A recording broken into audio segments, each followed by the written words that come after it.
dalu Cahayu genduk Nimas Ayu Winong Nawangse. Nggih, lajeng dalu, Pak. Wis bacutan pirang-pirang bengi. Piye wis kesel apa urung nggih? Dereng. Sik semangat ya. Semangat, Pak. Mbah profesional yang ngono kuwi. Apa Semangat yang sekali. membuat sampean kok iso semangatnya sangat luar biasa walaupun beladegan? Karena warga Gontor ini kompak sekali Pak nontonnya. Banyak penontonnya mengharapkan kita pentas dengan sepenuh hati. Nanti kalau kita capek ya gelo yang nonton. Oh iya bener. Terus kompak ya piyayi kene ya. Nggih, leres. Buktine kabeh madhep rene kabeh ya. Ya nggih to Pak, lha madhepe pundi? Ana sing madhep rono siji nguyuh. Lah iya. Wis kaya ngono kuwi katresnane Piyayi Ponorogo iki kaya ngono kuwi. Nong, mula ya awake dadi seniman iki penak lho dadi seniman. Kowe aja dadi apa-apa, aja dosen, aja PNS, seniman wae. Lah teng napa? Lho, seniman iki lak hobi to. Kowe nembang lak hobi to. Nggih. Nah, aku ndalang iki ya hobi, kanca-kanca ki ya hobi. Lho, ing ngatasi hobi kok iso dadi profesi. Wong seneng-seneng kok entuk dhuwit. Kuwi sing kudu disyukuri kaya ngono kuwi. Lah sing ngantuk-ngantuk niku napa nggih seneng, Pak? Kuwi ora ngantuk kuwi menghayati ngono lho. Menghayati. Urung-urung nyampluki kancane kok iki ora. Winong iki ora. Iya. Iki lho nduk sampean iki nembango sesideman iki. Pamundhut ngono ya. Sing apik ya nduk ya. Nggih. Kaya aja kalah walaupun ada Mbak Silvi Kumalasari. Ning sing tak anggap Silvine Madangkaraki sampean. Iya. Jenengan asline salting to Pak wit wau, Pak. Jenengan Sopo? Jenengan. Lah masalahnya apa salting? Lah enek wonten Mbak Silvia. Weh, kowe kok ngerti weh? Grogi ta jenengan wau wae. Ayo iki lho keter lho tanganku. Ayo. Lah piye mendina ndelok TikTok iki terus kok ayo. Ayo apa? Ya tetep awakmu ya apik. Becik ayo. Coba kowe dadi bintang tamu harian iki. Ayo. Ayo. Bawane ya komplit ya Nduk ya. Nggih. Ya. Ngono ora kedawan to kuwi anu apa jenenge? Napane? Kuwi lendange semone ora kedawan to. Mboten ni lah teng napa? Kok ketok keluar kelawer. Tak sawang kok kene kaya Anoman nggo buntut bae. Mboten. Iya. Mboten lah sedaya nggih ngoten lho, Pak. Oh iya, apik-apik. Dandang gula meneh ning Genti Slendro iki. Ayo. Coba nggih. Ayo. Ya Nduk, Winong.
Ora syukur ki piye to nong.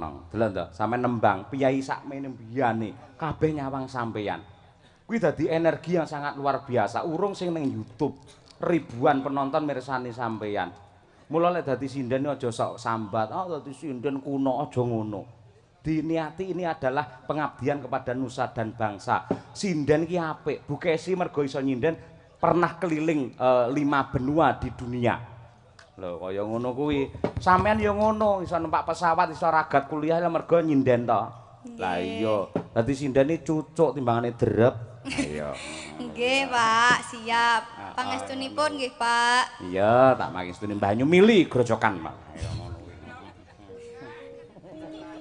Dere ngenyek, mboten Pak. Drep niki wis sae. Lah rene wong drep, wong mangan sego reneng. Ayo nggih, nggih. Heeh. Ya nang.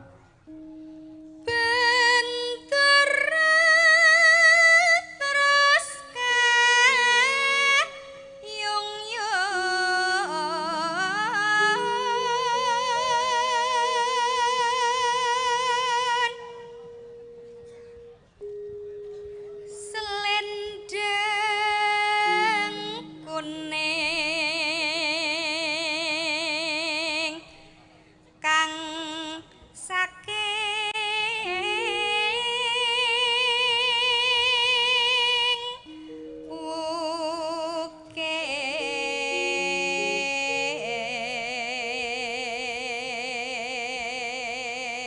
karo mlaku-mlaku rono ngono lho nang ben ngono panggunge jembar kaya ngono. Nah, iki bapak-bapak kuwi ya kepengin mirsani karo sampean.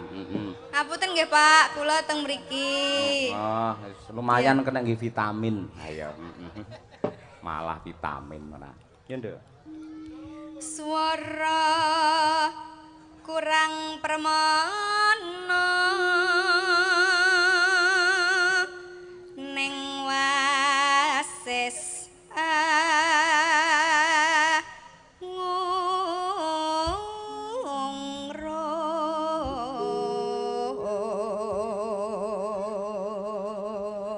Tembang menika ugi kula aturaken dumateng pepundhen kula Ki Suryanto Karanggedhe ya kepareng monitor. Menika kepareng paring WA kalian kula nderek ningali saking griya Mas kali titip anak kula nggih. Tasik balita gampang tiba Mas niku. Malah balita ora iki. Ugi salam sungkem dumateng para pepundhen dalang Ponorogo, Mbah Yatno, Pak Manto, Pak Sento, iya lan ugi sanes-sanesipun. Ngono. Ya Nduk, Nang. Angrum marang bendera Tiah sulis Tio pijer ngincangake alis Engko garape ditayubke kaya rengu wingi kae. Wah iya men seger ya, Mak. Lek winong pas iki. Ya. Ya Nduk, entekno. Tulung agungan nggih. Tulung agungan? Nggih. Sing piye kuwi? Nggih sing tulung tak nundanu. Nanu. Ngoten niku lho. Nanu. Oh, anu ning engko ndangdute to? Anu nih nggih, tayupe maksude Gonggo Mino. Oh, oke. Ngoten lho, Pak. Sing anu ketok nanu. Ngoten niku pokok. Ya wis manut awakmu. Heeh, ngono wis. Tulung kula diseneng-senengne nggih, Pak. Ayo tenan lek kon nyenengke kowe wis pancen wis. Kuwi kewajibanku no. Ben ndak galau. Iya. Aja nganti galau eman-eman ayune kaya ngono galau. Ayo ngono. Yo, masuk. Terus no sesideman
biasa. Suarane apik, bocah ya cantik. Jogete ya luwes. Ayo pancen tuntutane jaman ngono kuwi kok. Bener pancen kaya mengkono. Yo, saiki genti ngaturake bintange bengi iki. Ayo, coba kaya apa nggih. Iki apa mau gelem ngegrup ning Madangkarane wah mesti. Kanca-kanca mesti seneng banget. Ayo coba. Ben mimik sik lah. Piyayi lek putih iki unjuk ngono iki banyune ning gulu nganti ketok on njaba. Ayo. Pelok ta? Ya, tak tang tang. Ayo. Mbak Silvi Kumalasari coba kaya ngapa? Yo. Meneng, Mbak. Yo.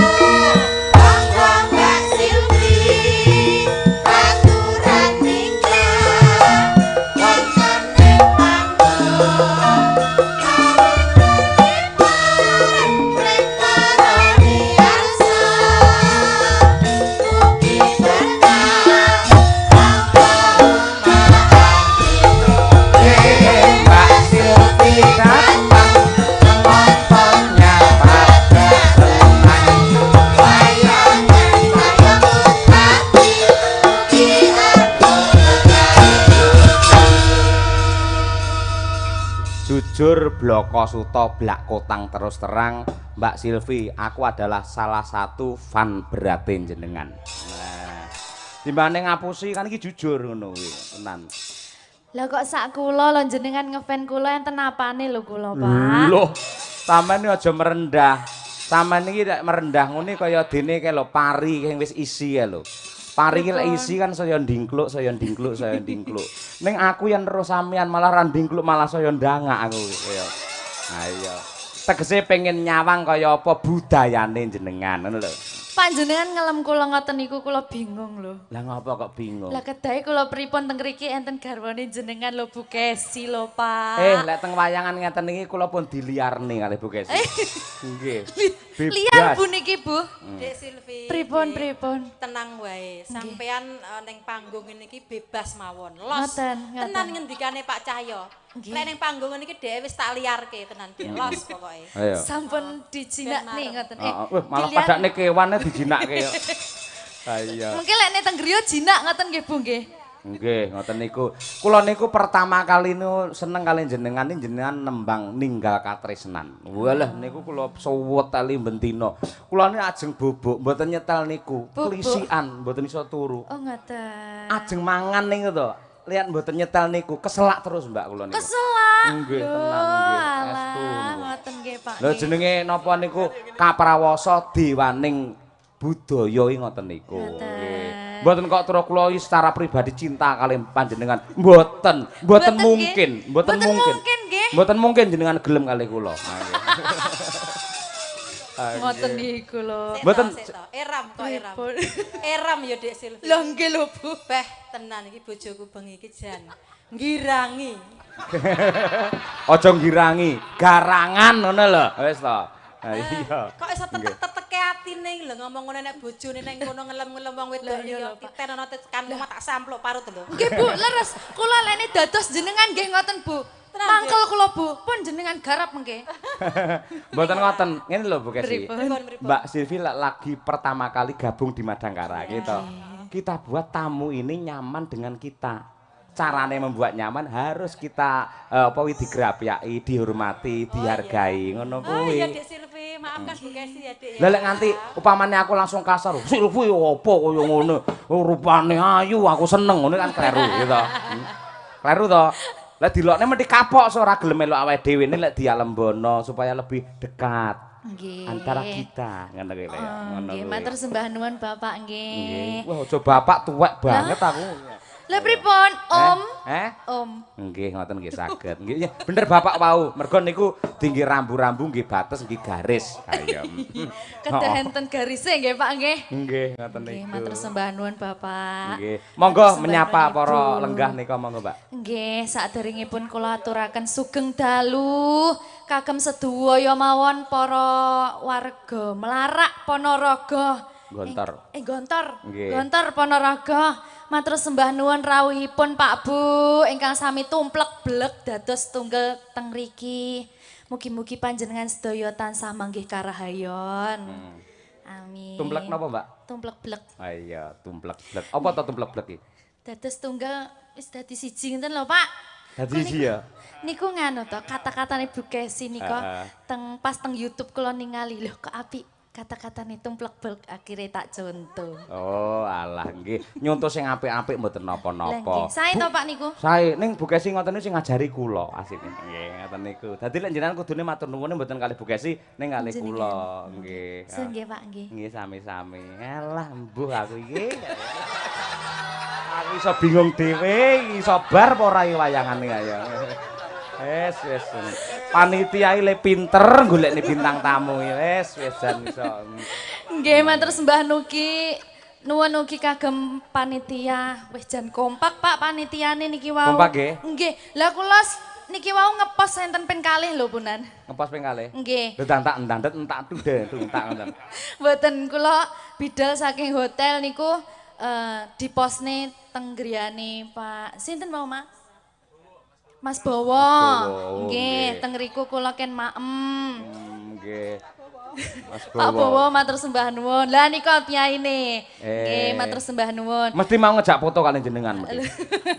Nggih. Oh, mesti pengen panitia pengen foto kalian jenengan. Ojo kok panitia kula pengen. Lah, ngoten niku. Terus Mbak, terus. Ini hanya untuk penyegaran. Nggih, terus ditawani maem kula Pak, Mbak nyuwun napa? Sate kambing napa sate ayam? Kula ngoten. Terus nggih. Terus kula mboten Pak, kula diet nggih. Sajake kan nggih sungkan ngoten. Nggih. Terus kula nggih ayam mawon lek ngoten. Oh, ngoten kula wau nggih ditawani kali panitia. Napa Pak Dalang kopi napa teh? Aku ya omong susu. Nggih, kesehatan lho niku pas ya 5 sempurna gitu. Nggih. Lajeng ngoten ken ngepost malih Mbak bibar niki teng griyane Pak Iwan nggih. Pak Iwan niku sinten? Pak Iwan Kancil. Nggih, Pak. Pak Iwan Kancil. Pundi piyayine Pak Iwan Kancil wau? Nggih, matur sembah nuwun. Baru kula Pak kula tak teng panggung nggih selak sungkan kula mengke ngoten. Sik to Mbak engko ae sik ning kene. Terus kula minggahe jam 12 wau mboten napa-napa nggih. Jane sampeyan tak enteni ke jam 7 mau lho Mbak. Tegese aku pengen silaturahim, pengen setelanku mbanyol apa, lagune apa ngoten niku. Nggih. Dina rada bengi le munggah kula rada napa niku kaya ilang bayu otot kula ngoten niku nggih. Ngoten niku. Ning bareng jenengan pun munggah wah tenan Mbak nggih. Jenengan Tulungagunge pundi to, Mbak? Kula ngunut, Pak. Tulungagung ngunut. Kecamatan ngunut karo Pasar Sapi ngendine? Sing diapali kok pas niku. Lah sing viral kan niku. Nggih Bang Jo niku lho puntine kan Bang Jo. Mboten sampe, Pak. Lene saking Kilen Pulau Sari, Kecamatan Ngunut, desane Pulau Sari niku ngunut sing paling kilen Pak, mboten sampai pasar. Jenengan desane napa? Pulau Sari. Pulau Sari. Oh, alah Pulau Sari. Kalih sarian puntine? Ya Allah. Lah mosok sak desa ora enek kuburane kaya. Nggih. Mboten sampai, Pak. Sariane tebih kok. Oh, nggih. Mun to mengke kula Sherlock. Wah, iya, nggih. Siap. Mbak Nembang, iki sik ninggal katresnan sik aku pengen kuwi secara langsung iki kaya apa? Langsung ngoten nggih, Pak. Nggih, ngoten niku. Dadi niku mboten berperan sebagai dalang mboten. Kaya sing ditanggapne kaya sing disunatne kula niki. Dadi njaluk dhewe kula nggih ngoten. Nggih. Anu, Pak, Brahma teng pundi, Pak? Brahma anak kula to? Nggih. Endi? Lah nika Brahmane. Bram, ngadeg kok le. Diluk ae. Diluk ngadeg. Niki calonipun dados santri wonten ing Ngabar niki. Iki lho. Ya Allah gantenge. Pak kula pek angsal, Pak. Pek piye maksude? Nggih kula pek anak. Lek ngepek sak bapake no. Bu, ya Allah. Loh, lek ngene lho, lek nganti bocahe kangen goleki terus piye? Bapak ngono piye jajal? Stop, intermezzo. Budrek aku, Bu. Tak omongi. Wah, iki lek ngene iki rasa dinengne lek iki ngene iki. Sik to. Ada apa istriku? Dipek sak bapake. Kowe demen ta sampean? Maksudnya ngene lho, ben kok kan ra tega bocah sik kelas 6 SD kok. Lek pamane karo Mbak Silvi digoneng Tulungagung. Lek nganti sing ngopeni iki tanggapan terus kok iki. Ngono to. Gek garwane pembalap pisan, ya to. Sing ngopeni sapa? Kan kudu nilai rono. Piye Bram keadaanmu ngono kuwi. Sampean pengen dipek tenan? Enggak Brama kok. Loh, tapi mau cirase sak bapake pisan ngoten nih. Ora bapake ngetutne ngingo ngono lho ngendangi ngono lho ora. Mak teratap lho Bu aku Bu. Iya Dek wis kono. Kono pek. Ora Mbak, nembang Mbak, aku kangen suarane jenengan coba nggih. Ning dibawani lho ninggal katresnan. Bawane napa bebas manut karo jenengan nggih. Pangkurinoso niku nggih saged. Ayo. Monggo. Pangkurinoso nggih. Nggih, coba kaya apa? Wah, jan contone utawa tanda-tanda lek bintang tamu iki mike mesti kredit-kredit kok. Ayo nggih ngono kuwi. Ayo. Jenengan nggih, Pak. Tak cepet bar iki. Iya. Nggih. Ya, Mbak. Coba.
Suarane Mbak. Piyayene ya halus kok ya. Ngene iki ngrungokne suarane Mbak Silvi ning YouTube, terus ade nyetel iki nang nggen lincak ngarep omah jam 12 awan. Delalah kok ya kopine kentel, kopi ireng kae ya to, ngerokok kretek kae, terus apa jajane gedang goreng panas. Bar kuwi tukang kredit teko. Ya Mbak. Dadalah.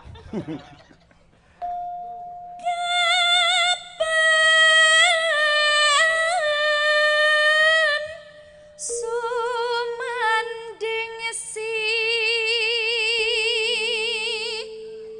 sehmu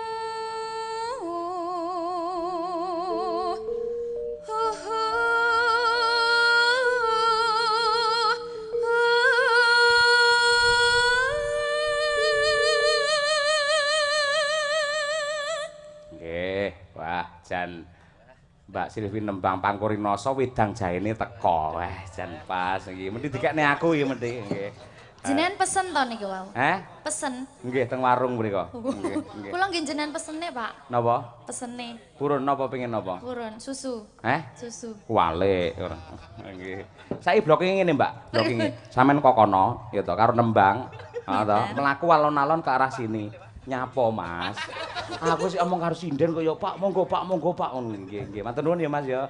Muga-muga jenengan tetep panjang punjur leh lo Jinawi Kertarejo ngono. Ayo nggih sembah nuwun. Kok kono Mbak? Saking ngriki. Heeh, alon-alon ning mlakune tek alon-alon wae karo nembang ning kok. Ngeten. Lha kuwi kaya mindring lek kuwi ora. Alon-alon seng.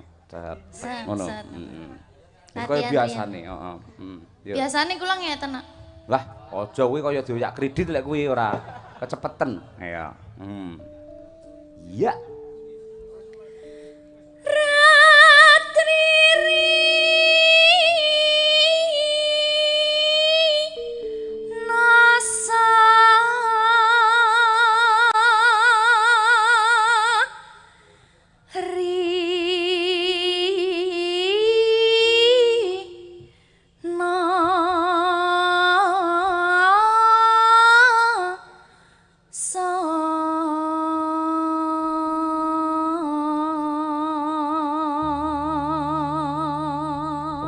ngene iki tok aku ndredeg dhewe nyapa ya.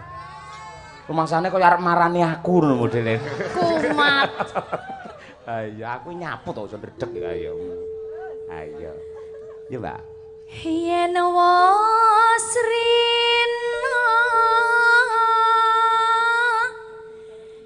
hinggal ratri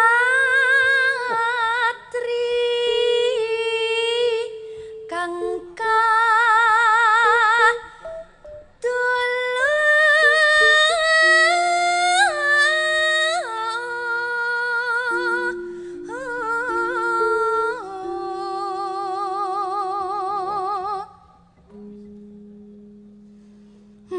sliramu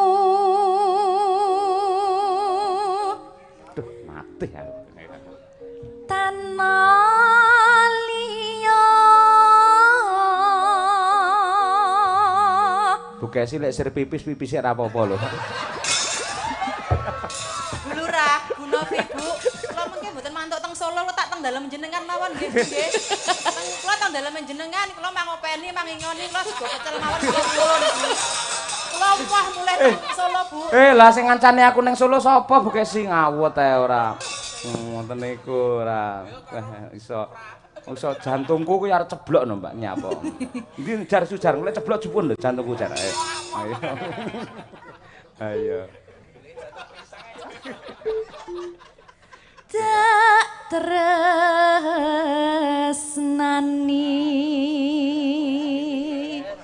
lahir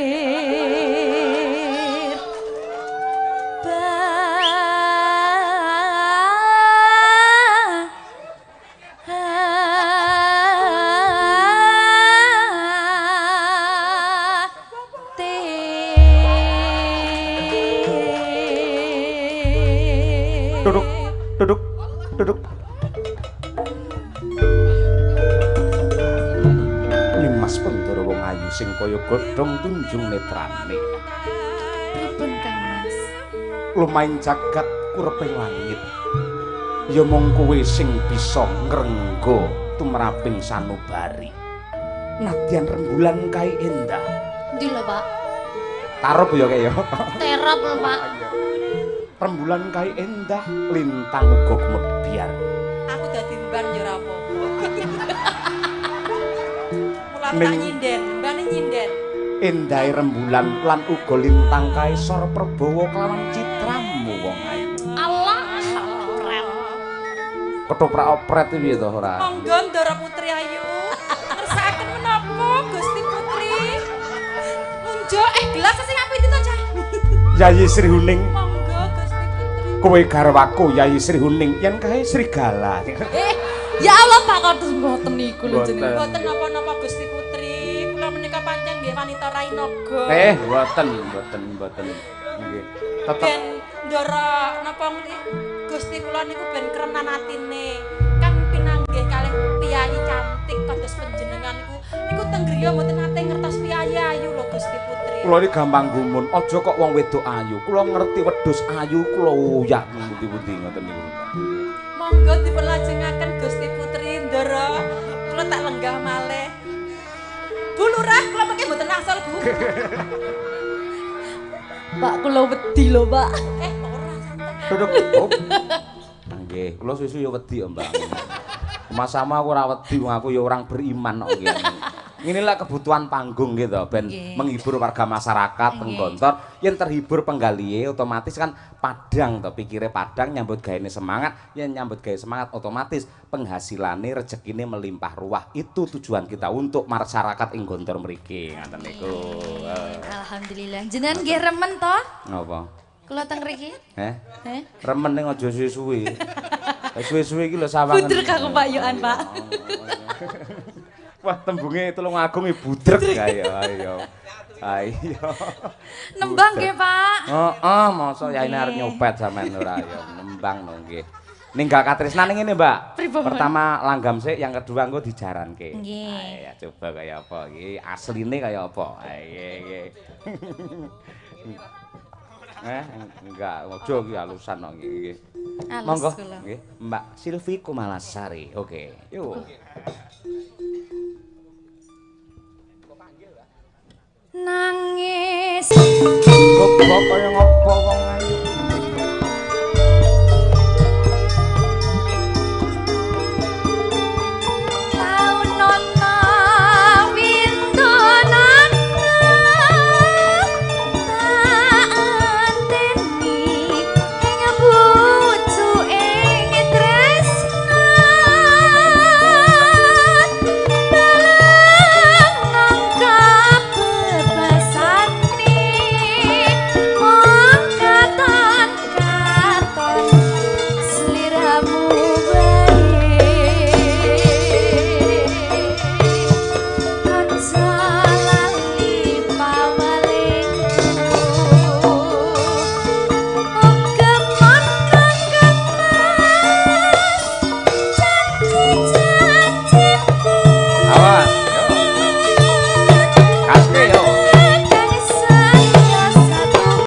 Los Mbak Silvi, yo. Hey.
Untuk Mbak Silvi Kumalasari luar biasa Sembah nuwun.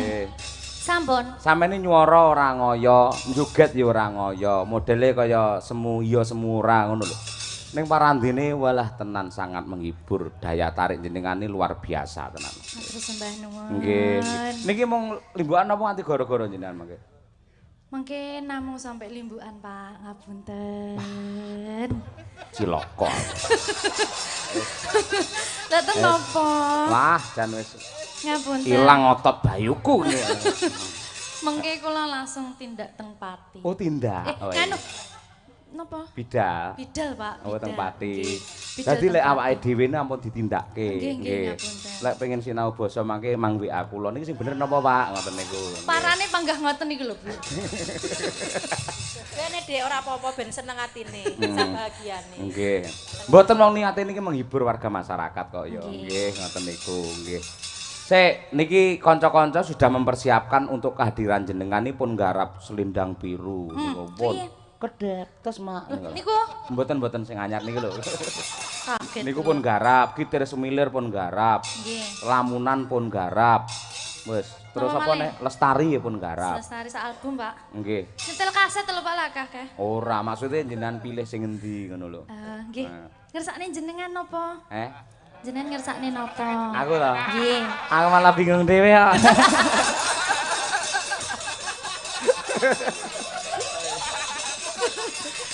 Brama bubuk Bram. Ayo nggih. Gemes lho Pak kula kalih Brama. Anu, sampean arep apa sampean mumpung Lah nggih petuk? lho, pengin kula ambung ngoten nih angsal napa mboten. Entuk diwakili ora? Diwakili ibuke maksude ora ayo. Sampun bukesi wau sampun kula ambung. Nggih. Gilirane Brama. Heeh. Niki sing putrane jenengan sing 3 mboten nderek? Sing anu Mboten kula tinggal teng omah no. Lah melu kabeh kula kaya brayut malian kok. Ayo.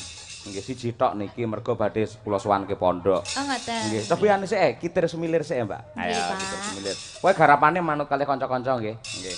Nggih. Nggih, sing ngendang niku jenenge Mas Noval. Ning anu niku pun duwe pacar kok niku pun anak niku. Kabeh pun duwe pacar kabeh niku, bojo pun duwe kabeh nggih. Pacar sampun gadah. Nggih. Jenengan pacar mboten gadah. Mboten, nggih. Bojo kula langsung diteladung kok kula. Ayo. Lah nggih. Nggih. Kitir sumilir nggih, Kitir Pak. sumilir lah ngono nggih, ngoten. Wis muga-muga mangke Mbak enek wayangan melih duka Ponorogo napa pundi terus bintang tamune jenengan melih ngono. Wah, jan. Kanca-kanca men semangat mboten ngantuk lho, Mbak. Saya kula butuhe lakon, Mbak, lakon. Ayo. Lakon. Nggih. Nggih insyaallah, Pak. Nggih. Monggo Mas Noval diaturake kitir sumilir luwih dhisik dening Mbak Silvi Kumalasari coba kaya apa? Nggih. Mangga kitir sumilir. Hei. Oh.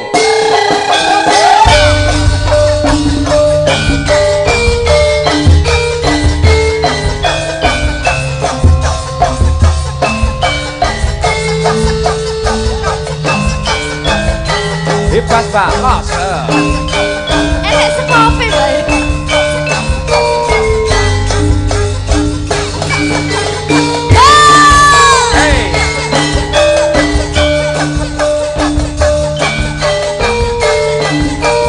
Madangkara.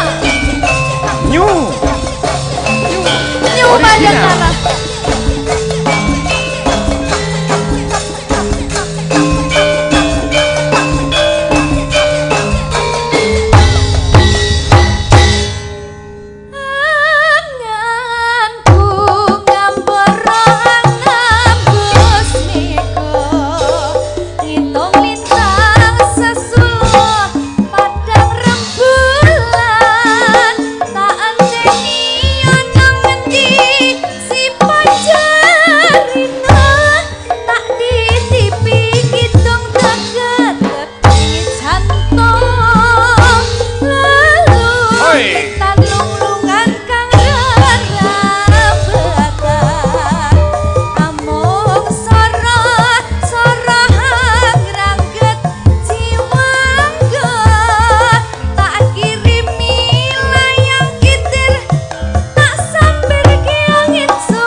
Original.